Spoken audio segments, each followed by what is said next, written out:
Hi friend, Sita's food रेसिपीमध्ये तुमचं स्वागत आहे। आज आपण बनवत आहोत कराची बिस्किट। त्यासाठी सामग्री लागत आहे एव्हरीडेचं दूध पावडर। ही दूध पावडर 15 ग्राम आहे। तर आपण चमच्याने घेतलं तर त्याचे 2 टेबलस्पून होतील। त्याच्यानंतर आपण कस्टर्ड पावडर घेतली आहे, ती आहे 2 टेबलस्पून। पुन्हा आपण हे आहे बेकिंग पावडर, ते आपण अर्धा टेबलस्पून घेतलाय। हा कलर आहे येलो कलरचा, त्याचा आपण चिमूटभरच घेणार आहोत। इसेन्स आपल्याला अर्धा टेबलस्पून घ्यायचा आहे। त्याच्यानंतर आपण ही साखर वाटलेली आहे, ही आहे 300 ग्राम। त्यानंतर आहे मैदा आपल्याला घ्यायचा आहे अर्धा किलो। आपण अर्धा किलोचे बिस्किट बनवत आहोत। त्यानंतर आहे मस्का हा 300 ग्राम घेतलेला आहे। आता आपण तयारीला लागूया। आता आपण जे रूम टेम्परेचर वरती बटर ठेवलेलं ते घेणार आहोत।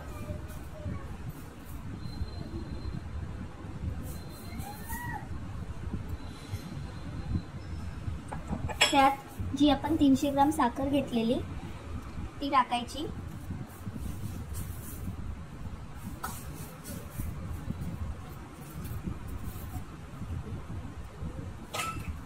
साखर पूर्ण मिक्स करून घ्यायचं, चांगलं फेटून घ्यायचं।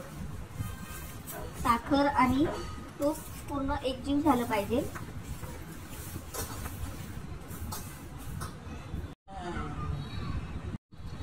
आपण साखर आणि मस्का मिक्स केलाय, त्याचा कलर चेंज होईपर्यंत आपण त्याला चांगलं मिक्स करून घ्यायचं।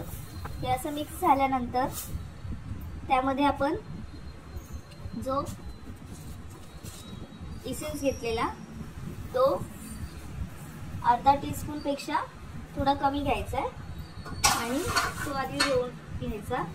त्यानंतर जेवढे आपण घेतले आहे सर्व, जसं की custard, colour, milk powder, baking powder, हे सगळं आपण हळूहळू त्याच्यामध्ये टाकून घ्यायचे। आणि ह्यामध्ये गोड पदार्थामध्ये थोडंसं मीठ घ्यायचं की जेणेकरून त्या पदार्थाला आणखीन टेस्ट येते। हे आपल्याला पूर्ण एकत्र करायचं आहे आणि याचा पूर्ण एकजीव करून घ्यायचं। हे पूर्ण त्याला पुन्हा मिक्स करायचं व्यवस्थित। त्याच्यामध्ये गुठळ्या राहता कामा नये। मिल्क पावडर, कस्टर्ड पावडरची गुठळी राहिली नाही पाहिजे। अशा प्रकारे ते मिक्स करायचं। सर्व आपण मिक्स केल्यानंतर हे पूर्ण असं एकजीव असं होऊन जाईल। हे बघा, पूर्ण एकत्र करायचे सगळं आणि मग थोडा थोडा मैदा टाकायचा। मैदा हा आपल्याला मळायचा नाहीये, ह्याला फक्त आपल्याला मिक्स करायचं आहे। असं थोडं थोडं करून फक्त मिक्स करायचं।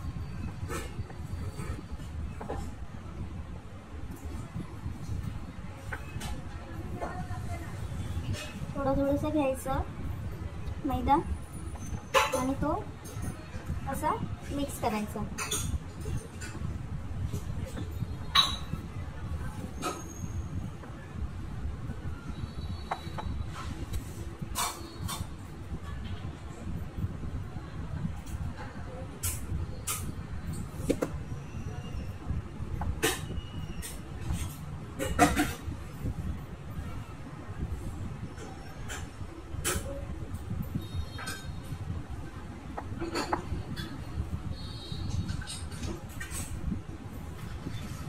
या प्रकारे त्याला एकजीव करून घ्यायचा, एकत्र करायचं।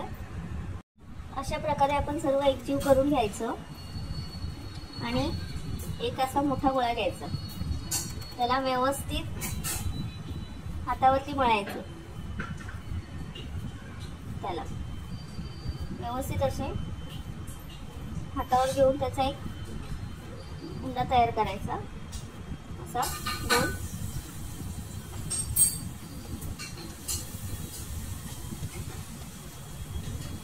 त्याला लंब गोलाकार असे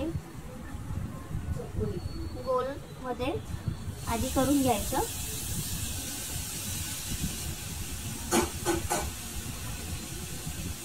प्रयत्न करायचा की ते स्क्वेअरमध्ये करता येईल आपल्याला. त्याचं आपण स्क्वेअरमध्ये शेप करून घ्यायचा. याच्यामध्ये तुम्ही टुटी फ्रुटीही टाकू शकता. ज्यांना आवड आहे त्यांनी टुटी फ्रुटी टाकू शकता याच्यामध्ये. मी याच्यामध्ये टुटी फ्रुटी नाही टाकली.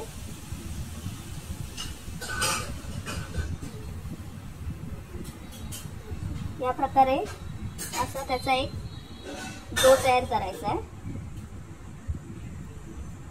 या प्रकारे तुम्ही पूर्ण पिठाचे डो तयार करून घेऊ शकता. हे बघा, या प्रकारे आपण त्याचे स्क्वेअरमध्ये हे करून घ्यायचं आहे, डो बनवून घ्यायचा आहे. आणि हे असं झाल्यानंतर आपण त्याचे पीस करायचे.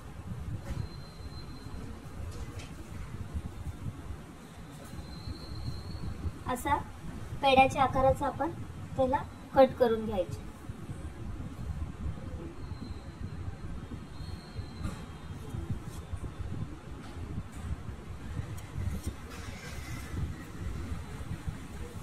जेवढे तुम्ही ड्राय ठेवता येईल तेवढ्या प्रकारे तुम्ही ठेवू शकता.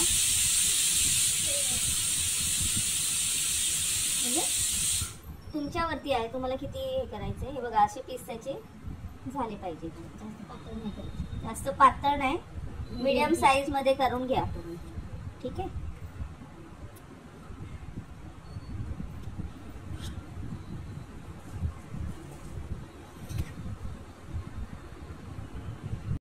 ओव्हन आपण फ्री हीट वरती ठेवायचं आहे 170 वरती. आपण जे डो कट केलेला स्क्वेअर मध्ये ते असं ट्रे मध्ये ठेवायचं आणि अंतर ठेवून याच्यामध्ये आपल्याला हे बिस्किट कट करून ठेवायचे आहेत. ओव्हन फ्री हीट केलेला आहे आपण. आता आपण याच्यामध्ये बिस्किटची जी ट्रे आहे ती ठेवायची. त्याला आपण फक्त 10 मिनिटं ठेवायचे आहे. या प्रकारे हे आपले बिस्किट रेडी झालेले आहेत. आपण त्याला ओव्हनमध्ये 15 मिनिटांसाठी बेक केले. आपले कराची बिस्किट रेडी आहेत.